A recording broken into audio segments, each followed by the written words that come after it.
Hey guys, we are doing a coffee and questions at a really different location. We are Yeah, at the SHOT Show in Las Vegas. and we are drinking Black Rifle Espresso. This stuff is amazing. We are at the Santan Tactical booth, and they also do CMC CMC triggers. triggers, yeah. So they have, as you can see, a really cool line of, well, this is your kind of your They got all kinds of different rifles, but the big thing is the triggers, man. I was playing around with their triggers, and my gosh, high quality, Really? very high quality. Okay. Yeah. Okay. All right. Anyway, All right. so we got a few questions that we want to answer today, guys. Yep. So, Dad, go ahead. All right, so first one is from Greg. It says, I've seen a couple of your videos where you use the 3M77 spray adhesive to hold down your stencil. How do I remove the spray glue when you're finished with the stencil?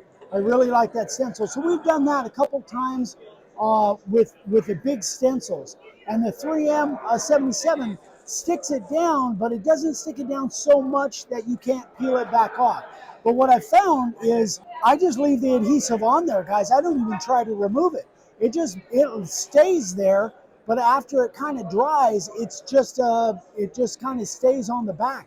And then when I need to use it again and put that fresh spray adhesive on the back of there, it's got something else to stick to, makes it even better. So I wouldn't even remove the spray adhesive. Now, once you're done with it, I wouldn't set it down in the sawdust. Then I would just hang it up or put it somewhere where sawdust isn't going to get all over that adhesive. But it dries in a few hours, then you don't have to worry about it. All right, so then the other one is, doesn't say who it's from. It says, I recently got the base plate for the Makita router, and in my Christmas excitement, I lost the screws. Would you be able to tell me what kind of screws they need? What kind of screws I need? Every router is different, right? Some are similar and everything, but we don't supply the screws. They come with the router. So the best bet is to take the housing and take the base plate and go to your local hardware store, whether you have a small mom and pop place or Home Depot, whatever, and find screws that fit in the threads with the right thread pattern and also that sit below the base plate, right? Because you want to make sure that whatever screws you get, if they stick above the base plate, it's not going to slide. And it's going to scratch up your board. It's going to be a mess. So in other words, no, we can't tell you.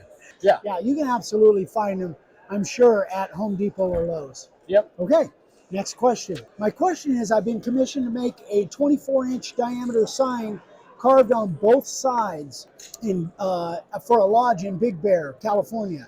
I bought two 24-inch diameter pine rounds like the ones you get at Home Depot. They're 1 inch thick. If my client wants a double-sided sign, will 1 inch diameter be okay to carve on both sides, or do I need to glue two of them together? So here's the thing, guys, and you guys have probably heard me say this. If somebody else like Home Depot laminates a board, I do not trust it, especially if it's going outside, especially in Big Bear, California, where they get snow.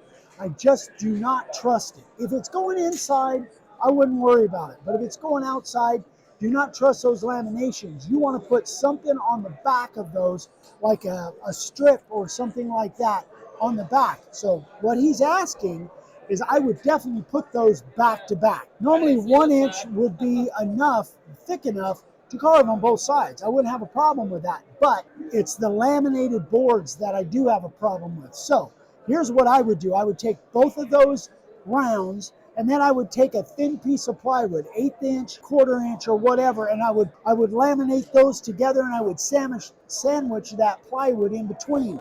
Cut it to size, sandwich that plywood in between, because if you don't, then if those laminations start to try and come apart, then what's going to happen, or those glue lams, if those start to come apart, what's going to happen is it may cause the other side to come apart. So I still do sandwich laminating once in a while. That plywood, that thin piece of plywood in between, will keep those edges from coming apart. That's what I would do. I just don't trust anybody that laminates stuff that I'm going to make signs out of, whether it's panel board or the rounds or whatever, because that stuff just wasn't made really for exterior use. But if you seal it up, if you glue that whole thing together as one unit and then you put a good finish on it, it should be fine. I've never had one come apart. So there you go. That's the long answer.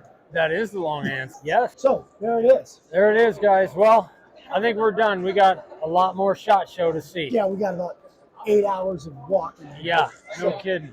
So here's the thing, guys. We are that close to 50,000 subscribers.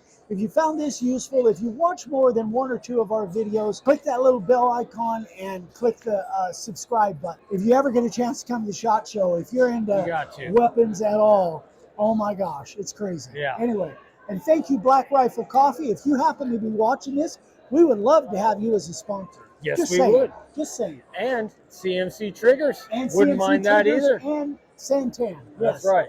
Yes. All right, guys. All right, you guys. Thank Love you ya. for watching. We'll see you soon. Bye. Bye.